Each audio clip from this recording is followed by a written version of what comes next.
আসসালামু আলাইকুম, আমি Sabbir Hossain, Manarat international university student. আজকে আমরা আলোচনা করব এসএসসি জেনারেল ম্যাথের ত্রিকোণমিতির সূত্রসমূহ সম্পর্কে আলোচনা করব। আচ্ছা, আমরা গত ভিডিওতে আলোচনা করছিলাম ত্রিকোণমিতি মানে একটা সমকোণী ত্রিভুজ থেকে তুমি বাহুর পরিমাপ কিভাবে বের করবা। আজকের ভিডিওতে জাস্ট মানে সূত্রসমূহগুলো নিয়ে আলোচনা করব। দেখো, এখানে তোমার অনুপাত আছে, ত্রিকোণমিতির 6টা অনুপাত আছে। প্রথমটা হচ্ছে তোমার সাইন। সাইন থিটা মানে কি? Sine theta. আচ্ছা, একটা যদি তুমি ত্রিভুজ কল্পনা করো, এই ধরো একটা ত্রিভুজ, একটা সমকোণী ত্রিভুজ, এটার নাম দেই আমি A B C. A B C একটা কি সমকোণী ত্রিভুজ, যার বি কোণটা আমার কি সমকোণ। আচ্ছা, এখন এই সমকোণের বিপরীতে থাকে আমরা জানি কি অতিভুজ থাকে। তো এটা হইছে আমার কি অতিভুজ। আর সি কোণটা যদি আমি থিটা ধরি, এটাকে যদি আমি থিটা কোণ ধরি, তাহলে আমরা জানি কি থিটা কোণের সামনে কি থাকে? থিটা কোণের সামনে থাকবে আমার কি লম্ব। এটা হচ্ছে আমার কি লম্ব বা বিপরীত বাহু যেটাই বলি আমরা, বতার রাইট, দুটাই সঠিক। আর তোমার নিচেরটা হচ্ছে আমার কি ভূমি, এটা হচ্ছে আমার কি ভূমি। আচ্ছা, আমি আবার বলতেছি, থিটা কোণের সামনে থাকবে আমার কি এই যে বি কোণটা হচ্ছে আমার কি থিটা কোণ, সরি 90 সমকোণ বা 90 ডিগ্রি। তো 90 ডিগ্রি তোমার বিপরীতে থাকবে আমার কি অতিভুজ। আর থিটা কোণের বিপরীতে থাকবে আমার কি লম্ব বা বিপরীত বাহু। আর নিচে এটা হচ্ছে আমার কি ভূমি। আচ্ছা, এখন ত্রিকোণমিতিক অনুপাত আছে, যেমন কি সাইন থিটা আছে, তারপরে আছে তোমার কি কস থিটা আছে, কস থিটা আছে, তারপরে ট্যান থিটা আছে, ট্যান থিটা, তারপরে তোমার সেক থিটা, সেক থিটা, তারপরে তোমার কসেক থিটা, কসেক থিটা, কট থিটা। এই অনুপাতগুলো তোমার মান বের করতে হবে। এখন কিভাবে মান বের করবে এই অনুপাতগুলোর? এখন দেখো, এগুলো মান বের করার জন্য তোমার একটা সিম্পল টেকনিক আছে। সাইন থিটা মানে কি? সাগরে সাগরে লবণ, সাগরে লবণ অতি, সাগরে লবণ অতি। দেখো, সাগরে লবণ অতি, এই টেকনিক থেকে দিয়ে দেখো সাইন থিটা, সাগরে লবণ অতি, সাইন থিটা মানে হচ্ছে তোমার কি সাগর, ঠিক আছে। লবণ, লবণ মানে হচ্ছে আমার লম্ব, লবণ মানে কি? লবণ মানে হচ্ছে আমার লম্ব, লবণ মানে হইলো আমার কি লম্ব। সাগর দিয়া মনে রাখবা কি সাইন থিটা, লবণ মানে হইছে আমার কি লম্ব, আর অতি মানে হইছে আমার কি অতিভুজ। তার মানে সাইন থিটা ইকুয়াল টু কি আসতেছে? সাইন থিটা ইকুয়াল টু সাগরে লবণ অতি, that means sine theta equal to কি লম্ব বাই অতিভুজ। আচ্ছা, সিমিলারলি আরেকটা টেকনিক আছে। আচ্ছা, কবরে কবরে ভূমি অতি, কবরে ভূমি অতি, কবরে কি বলছি আমি? কবরে ভূমি অতি। আচ্ছা, কবর থেকে তোমার আসবে cos থিটা, কবর থেকে তোমার আসবে কি cos theta. cos theta equal two তাহলে কি লেখা যায়? দেখো এখানে কি আছে, যে ভূমি আছে, এখানে কি আছে আমার ভূমি আছে, তাহলে আসবে উপরে আসবে আমার কি ভূমি, ভূমি ভাগ, আর এখানে আছে বাকি আছে আমার কি অতিভুজ। তাহলে cos থিটা ইকুয়াল টু কি ভূমি বাই অতিভুজ, ভূমি বাই অতিভুজ। কবরে ভূমি অতি ইকুয়াল টু কবর হচ্ছে তোমার কি cos theta, cos theta equal to কি ভূমি বাই অতিভুজ। আচ্ছা, তারপর লাস্ট আরেকটা টেকনিক, সেটা হচ্ছে তোমার কি ঠ্যাং লম্বা বোধ, অনেকে আবার বলে টেরা লম্বা বোধ, আমি বলি ঠ্যাং লম্বা বোধ। ঠ্যাং লম্বা লম্বা বোধ, ভূতের ঠ্যাংটা কি অনেকটা লম্বা। আচ্ছা, ঠ্যাং লম্বা বোধ। দেখো এখান থেকে তোমার কি, এখান থেকে আসবে তোমার ট্যান থিটা, এখান থেকে আসবে আমার কি ট্যান থিটা, এখান থেকে আসবে আমার কি tan theta, tan theta, tan theta, tan theta equal to কি লম্বা মানে লম্বা ভূত, ঠ্যাং লম্বা ভূত। লম্বা থেকে তোমার আসবে কি লম্ব, লম্বা থেকে আসবে কি লম্ব, লম্বা থেকে আসলো আমার লম্ব, আর এখানে ভূত আছে, ভূত মানে হইছে আমার ভূমি। ঠ্যাং লম্বা ভূত মানে এখান থেকে আসলো আমার কি লম্ব বাই ভূমি। দেখো আমি আবার বলতেছি, সাগরে লবণ অতি, সাগরে সাইন থিটা, দ্যাট মিন্স কি লবণ হইছে আমার লম্ব, আর অতি মানে হইছে আমার অতিভুজ। কবরে ভূমি অতি, কবর থেকে আসলো কি cos থিটা, ভূমি থেকে ভূমি, অতি মানে কি অতিভুজ, কবরে ভূমি অতি, cos থিটা ইকুয়াল টু কি ভূমি বাই অতিভুজ। ঠ্যাং লম্বা বোধ, ঠ্যাং থেকে আসলো আমার কি ট্যান থিটা, লম্বা থেকে আসলো আমার কি লম্ব, আর ভূত থেকে আসলো কি ভূমি, তাহলে tan থিটা ইকুয়াল টু কি লম্ব বাই ভূমি। এটা একটা স্ক্রিনশট নিয়ে রাখো, আমরা নেক্সট অন্য অনুপাতগুলো মান বের করি। আচ্ছা,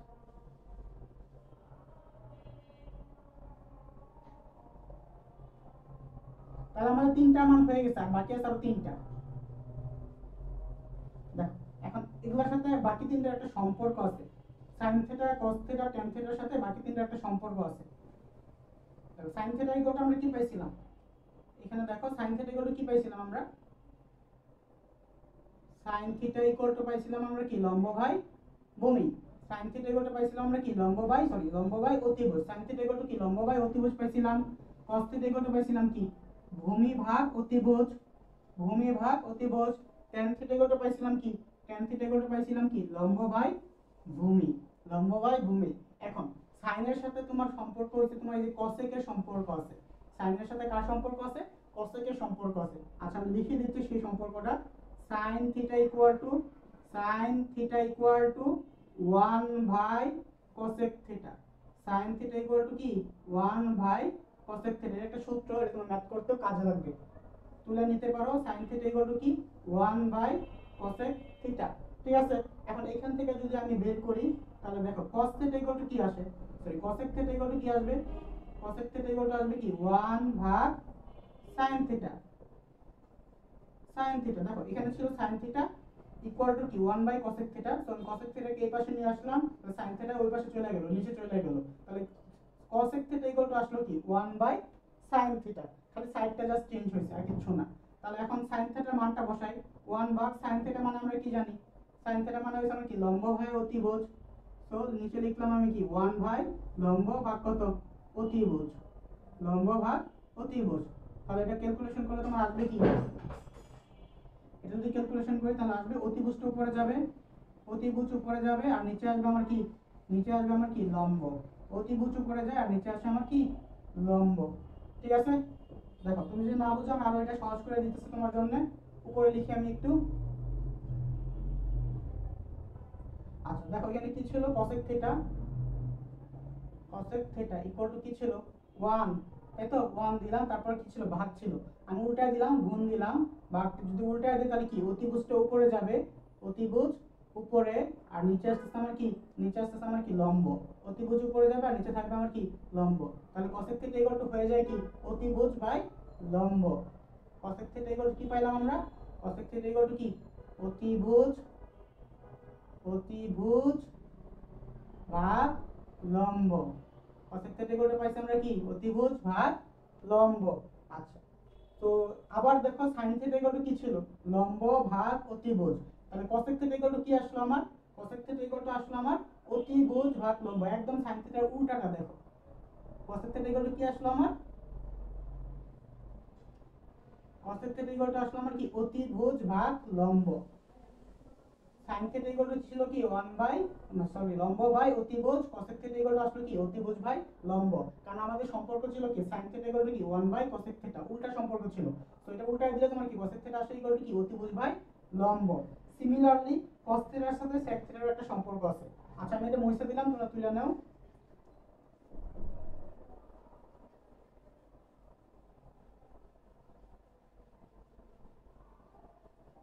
তারপরে দেখো তারপরে আছে আমার কি cos থিটা বাকি আছে, cos থিটার মান বের করছি আমরা, cos থিটার পরে আমার লাগবে কি cos থিটা আছে, তারপর আমার cosec থিটা বের, সরি sec থিটা বের করি, sec থিটার সাথেও cos থিটার একটা সম্পর্ক আছে, আমি লিখতেছি cos theta, cos theta equal two হইতেছে তোমার 1 ভাগ sec থিটা, এটাও তোমার ম্যাথ করতে কাজে লাগবে, এটা লিখে রাখতে পারো, cos থিটা ইকুয়াল টু কি 1 ভাগ sec theta, cos theta equal to কি 1 ভাগ sec থিটা। আচ্ছা এখন আমার মান লাগবে কার sec থিটার মান লাগবে, তো sec থিটা এই পাশে নিয়ে আসি, তাহলে sec থিটা ইকুয়াল টু কি লেখা যায়, sec থিটা ইকুয়াল টু লেখা যায় 1 ভাগ cos থিটা, 1 ভাগ cos থিটা। ঠিক আছে, তাহলে sec থিটা, এখন sec থিটা রাখি এখানে, এন্ড cos থিটা দেখো cos থিটা মানে কি আমরা জানি, cos থিটা মানে কি আমার ভূমি বাই অতিভুজ, তো 1 ভাগ উপরে হইছে তোমার কি ভূমি, উপরে হইলো ভূমি আর নিচে হইতেছে আমার কি অতিভুজ, নিচে হবে আমার কি অতিভুজ, 1 বাই ভূমি ভাগ অতিভুজ। আচ্ছা এখন এটাকে যদি তুমি উল্টায় দাও তাহলে cos থিটা ইকুয়াল টু কি আসে দেখো, cos থিটা ইকুয়াল টু কি আসবে 1 ভাগ আছে, আমি ভাগকে গুণ দিলাম, তার মানে এটা কি উল্টে যাবে, উল্টে গিয়ে তোমার উপরে যাবে অতিভুজ, অতিভুজ নিচে আসবে তোমার কি ভূমি, অতিভুজ নিচে আসলো আমার কি ভূমি। আচ্ছা, তারপরে দেখো সুতরাং লেখা যায় এখান থেকে কি sec θ কি লেখা যায়, অতিভুজ, অতিভুজ ভাগ ভূমি, অতিভুজ ভাগ ভূমি, sec θ লেখা যাচ্ছে আমার কি অতিভুজ ভাগ ভূমি, অতিভুজ ভাগ ভূমি। দেখো cos θ কি ছিল, cos θ ছিল ভূমি ভাগ অতিভুজ। আমরা জানি কি cos θ এর উল্টাটা হইছে কি sec θ, তাহলে sec θ আসবে কি অতিভুজ ভাগ ভূমি, একদম জাস্ট উল্টা জিনিস। আচ্ছা, এখন তো আমাদের cos θ হয়ে গেছে, sec θ হয়ে গেছে, sin θ হয়ে গেছে, cosec θ হয়ে গেছে, তাহলে বাকি আছে কি tan θ বাকি আছে আর cot θ বাকি আছে। আচ্ছা দেখি tan θ cot θ এর সাথে সম্পর্ক করে দেখি আমরা।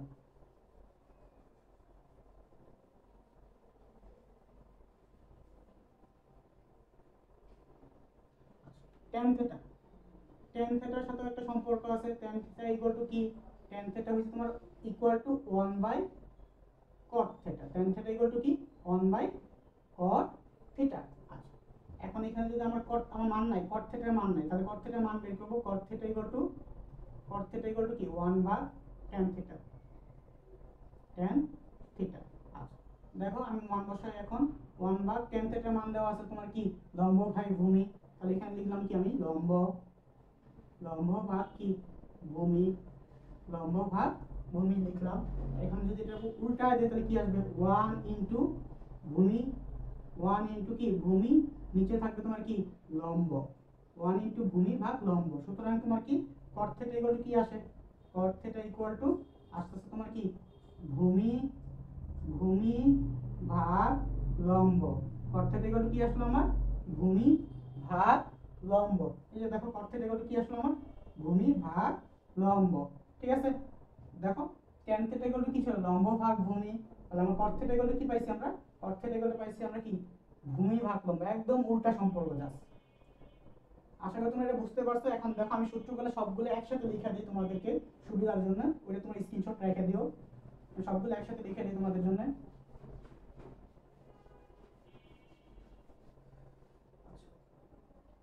দেখো আমরা sin θ কি পাইছিলাম সাগরের লবণ অতি, sin θ পাইছিলাম কি সাগরের লবণ অতি, sin θ ইকুয়াল টু কি পাইছিলাম সাগরের লবণ অতি, সাগর লবণ, লবণ মানে কি লম্ব ভাগ অতিভুজ, sin θ কি লম্ব ভাগ অতিভুজ, sin θ কি লম্ব ভাগ অতিভুজ। আচ্ছা, তারপরে পাইছিলাম আমরা কি sin θ এর বিপরীতটা কি ছিল cosec θ, cosec θ, cosec θ কি হবে, তাহলে জাস্ট উল্টা সম্পর্ক, অতিভুজ, অতিভুজ ভাগ লম্ব, cosec θ কি হবে অতিভুজ ভাগ লম্ব। তারপরে cos θ, cos θ কি পাইছিলাম কবরে, কবরে ভূমি অতি, কবরে ভূমি অতি, তার মানে কি ভূমি, ভূমি ভাগ অতিভুজ, ভূমি ভাগ কি অতিভুজ। আচ্ছা, তাহলে cos θ বিপরীতটা কি ছিল, cos θ বিপরীতটা ছিল আমার sec θ, sec θ কি হবে, তাহলে sec θ হবে অতিভুজ, অতিভুজ ভাগ ভূমি, cos θ উল্টা রয়েছে মানে কি sec θ, sec θ কি অতিভুজ ভাগ ভূমি।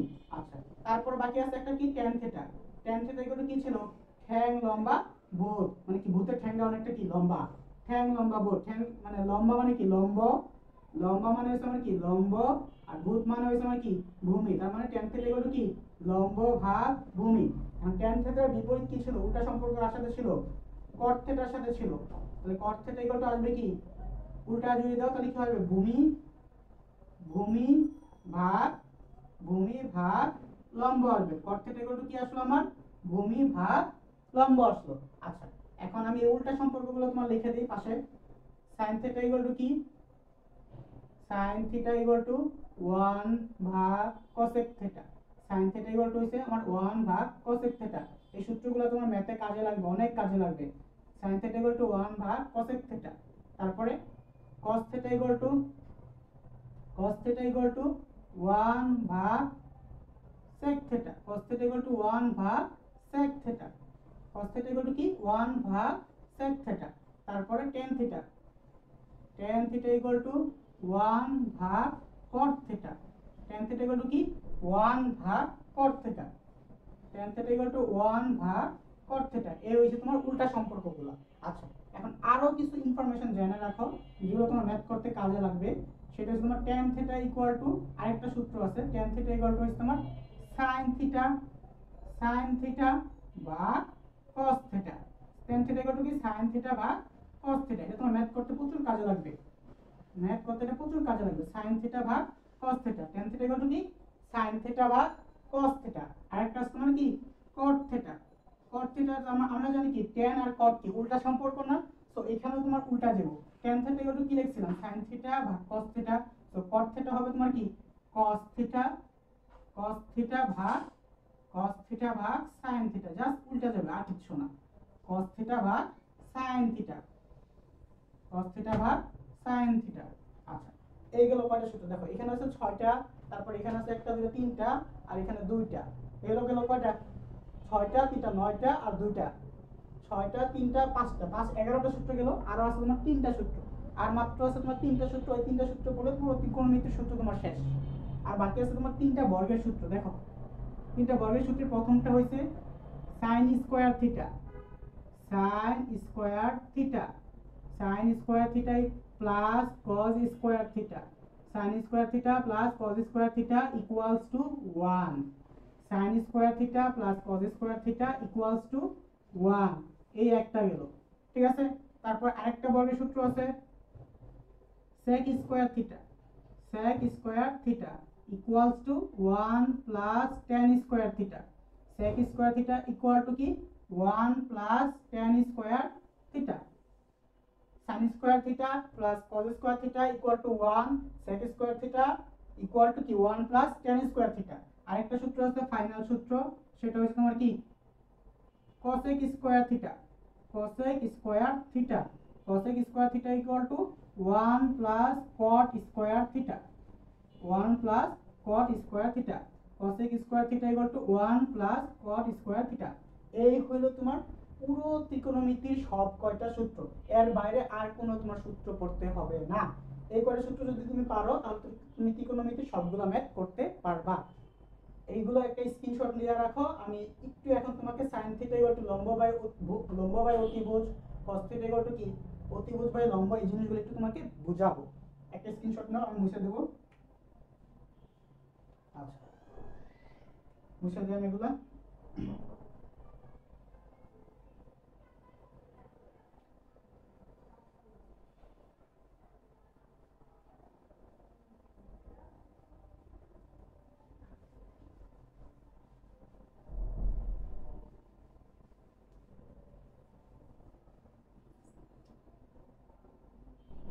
ধরো একটা ত্রিভুজ দেওয়া আছে, এখানে একটা ত্রিভুজ সমকোণী ত্রিভুজ, ঠিক আছে। অলওয়েজ ত্রিকোণমিতি অলওয়েজ সমকোণী ত্রিভুজ নিয়ে কাজ করবে। এ বি সি একটা সমকোণী ত্রিভুজ, যার কি সি কোণটা তোমার কি থিটা কোণ। আচ্ছা, দাও দুইটা বাহুর মান দেওয়া আছে 5 4, ঠিক আছে। দুইটা বাহুর মান দেওয়া আছে, এই বাহুটার মান নাই। এই বাহুটার মান কিভাবে মানে তৃতীয় বাহুর মান কিভাবে বের করবা সেটা পর্ব 1 এ আমরা আলোচনা করছি, এই পর্বটা দেখে আসতে পারো। তাও আমি এখানে শর্ট করে একটু করে দিব তোমাকে। পিথাগোরাসের সূত্রটা মনে আছে? পিথাগোরাসের সূত্রটা মনে করো। দেখো আমাদের সূত্র কি ছিল? অতিভুজ স্কয়ার ইকুয়ালস টু কি লম্ব স্কয়ার প্লাস কি ভূমি স্কয়ার। অতিভুজ স্কয়ার ইকুয়াল টু কি লম্ব স্কয়ার প্লাস ভূমি স্কয়ার। আচ্ছা, এখানে অতিভুজ কোনটা আমরা জানি কি সমকোণের বিপরীত হইছে অতিভুজ, তার মানে অতিভুজ হচ্ছে আমার কি এসি, তার উপর কি হোল স্কয়ার। আর থিটা কোণের বিপরীত হইছে আমার কি লম্ব, থিটা কোণ হইছে আমার কি সি কোণ, তার বিপরীত হইছে আমার কি এবি বাহু, তার মানে এবি বাহু হইছে আমার কি লম্ব এবি স্কয়ার প্লাস ভূমি হইছে আমার কি বিসি নিচেরটা, তো বিসি তার উপর কি স্কয়ার। দেখো এখানে মান দেওয়া আছে কার এসি বাহুর মান দেওয়া আছে তোমার কত 5, তারপর 5 এর উপর কি স্কয়ার ইকুয়াল টু এবি বাহুর মান তোমার নাই, তো এবি বাহুটা তুমি রেখে দিবা এবি স্কয়ার প্লাস বিসি বাহুর মান তোমার দেওয়া আছে। দেখো বিসি বাহুর মান কত দেওয়া আছে তোমার এখানে 4, এখানে দাও এসি বাহুর মান দেওয়া ছিল 5, তো বিসি বাহুর মান আমরা বসাই দেই 4 স্কয়ার। আমার মান লাগবে কার এবি বাহুর মান নাই, তো এবি বাহুর মান আমরা বের করব। তাহলে দেখো 5 স্কয়ার করলে আমার হয় কত 25, আর ইকুয়াল টু কি এবি স্কয়ার 25 ইকুয়াল টু কি এবি স্কয়ার প্লাস 4 স্কয়ার করলে আমার হয় কত 16। তাহলে আমি যদি 25 আর এখানে দাও প্লাস 16 আছে, 16টাকে যদি এই পাশে নিয়ে আসি 25 মাইনাস 16 হয়ে যাবে, ইকুয়াল টু কি হয় AB square. 25 minus 16 equal to কত ab স্কয়ার। 16 এই পাশে প্লাস ছিল, সো সমানের ওই পাশে নিয়ে আসলে কি হয়ে যাবে 16টা, দেখো এখানে নিয়ে আসছি, সো এটা মাইনাস হয়ে গেছে, এটা কি হয়ে গেছে আমার মাইনাস হয়ে গেছে, নেগেটিভ হয়ে গেছে। তাহলে ab স্কয়ার ইকুয়াল টু কি লিখতে পারি, ab স্কয়ার ইকুয়াল টু আসে আমার কত 9, that means ab equal to কত, that means ab equal to আমার কত 3। ঠিক আছে, সো এইভাবে আমরা কি তৃতীয় বাহুটার মানটা ইজিলি বের করে নিতে পারবো। আচ্ছা, এখন তৃতীয় বাহুর মান বের করে ফেলছি, কারণ পরবর্তী কাজ তোমার এই সবগুলো ত্রিকোণমিতিক অনুপাতের তোমার মান বের করতে হবে। আর মান বসাই, তাহলে দেখো আমার তিনটা বাহুর মান আছে, আমি এটা মুছে দিই, একটা স্ক্রিনশট নিয়ে রাখো, আমি এটা মুছে দেবো। আচ্ছা, এখন দেখো তিনটা বাহুর মান আছে, আমি জাস্ট কি ত্রিকোণমিতিক অনুপাতগুলোর মান বের করব। এখন ত্রিকোণমিতিক অনুপাতগুলোর মান বের করব। sin থিটা, দেখো sin থিটা ইকুয়াল টু কি আমরা জানি, sin থিটা ইকুয়াল টু আমরা জানি কি লম্ব, লম্ব ভাগ কি, sin থিটা ইকুয়াল টু আমরা জানি কি লম্ব ভাগ অতিভুজ। আচ্ছা, এখন দেখো এখানে লম্ব কোনটা, আমরা জানি কি থিটা কোণের বিপরীতে যেটা থাকবে সেটা হচ্ছে বিপরীত বাহু বা লম্ব। থিটা কোণের বিপরীতে কি আছে তোমার ab বাহু, তার মানে কি ab ভাগ অতিভুজ তোমার কি ac, অতিভুজ তোমার কি ac। sin theta equal to কি আসলে ab ভাগ ac ইকুয়াল টু, দেখো এখানে মান দেওয়া আছে তোমার কি ab বাহুর মান পাইছি আমরা কত 3 পাইছি, আর bc বাহুর মান সরি ac বাহুর মান কত, মান দেওয়া আছে তোমার 5। তো sin থিটা এই ত্রিভুজ অনুসারে sin থিটার মান আসলে আমার কত, এই ত্রিভুজ অনুসারে sin থিটার মান আসলে আমার কত 3/5। ঠিক আছে, সিমিলারলি আমরা এখন cosec থিটার মান বের করি। sin থিটার মান হইছে তোমার কত 3/5, আমরা জানি sin থিটার উল্টাটা হইছে তোমার কি cosec থিটা। তো cosec থিটা ইকুয়াল টু কি হবে, cosec থিটা হবে তোমার কি ac ভাগ কত ab, ac ভাগ ab, দ্যাট মিন্স কত তোমার 5/3, উল্টা সম্পর্ক একদম। তারপরে দেখো cos theta, cos theta equal two আমরা কি জানি, cos থিটা ইকুয়াল টু হইছে আমার কি ভূমি বাই অতিভুজ। ভূমি লিখি আমি ভূমি ভাগ অতিভুজ, ভূমি ভাগ অতিভুজ। আচ্ছা, দেখো এখানে আমার ভূমি কত, এখানে আমার ভূমি দেওয়া আছে, দেখো 4 দেওয়া আছে। ঠিক আছে, তো ভূমির মানটা লিখি BC, ভূমি মান হইছে আমার কি BC ভাগ কত অতিভুজ হইছে আমার কত AC, অতিভুজ হইছে AC, তাহলে মান বসাই, BC মান হইছে আমার কত 4, AC মান হইছে আমার কত 5। তার মানে cos থিটা ইকুয়াল টু কত পাইছি আমরা 4/5, এন্ড cos থিটার উল্টা হইছে আমার কি sec থিটা, তো sec থিটা ইকুয়াল টু কত আসবে, sec থিটা ইকুয়াল টু আসবে কি আমার কি, দেখো উল্টা সম্পর্ক, তাহলে কি AC ভাগ কত BC আসবে, AC ভাগ BC, জাস্ট উল্টা সম্পর্ক, কিন্তু উল্টা সম্পর্ক। এখন মান বসাই, AC মান হচ্ছে তোমার কত, AC মান হচ্ছে তোমার 5, আর BC মান হচ্ছে তোমার কত 4, বসাই দিলাম, কাজ শেষ। sec থিটা গেল, তারপর কি আছে tan theta, tan theta equal two আমরা কি জানি লম্ব ভাগ ভূমি, tan থিটা ইকুয়াল টু কি লম্ব ভাগ ভূমি, লম্ব ভাগ ভূমি। আচ্ছা, এখন দেখো লম্ব দেওয়া আছে তোমার কত, লম্ব দেওয়া আছে তোমার 3, আর ভূমি দেওয়া আছে কত। আচ্ছা, লম্ব মানে কি আগে লিখি, লম্ব মানে হচ্ছে আমার কি AB, সো AB বাহু লিখলাম, তারপরে ভূমি মানে কি BC লিখলাম, আর AB বাহুর মান দেওয়া আছে, মান বের করছিলাম আমরা 3 বের করছিলাম, আর BC বাহুর মান আমরা কত 4 দেওয়া ছিল। ঠিক আছে, তাহলে tan থিটা ইকুয়াল টু কি আসলো 3/4। আচ্ছা, এখন tan থিটার উল্টা হচ্ছে আমার কি cot থিটা, তাহলে cot থিটা ইকুয়াল টু কি আসবে, cot theta equal two just কি উল্টা যাবে, BC বাই কি হবে BC/AB, BC ভাগ AB, তার মানে কত 4/3 হয়ে যাবে। এটা এই হয়ে গেল আমার বাকি ত্রিকোণমিতিক অনুপাতগুলোর মান। আশা করি তোমরা বুঝতে পারছো। ইনশাআল্লাহ পরবর্তী কোনো ক্লাসে দেখা হবে, ততক্ষণ ভালো থেকো, আসসালামু আলাইকুম।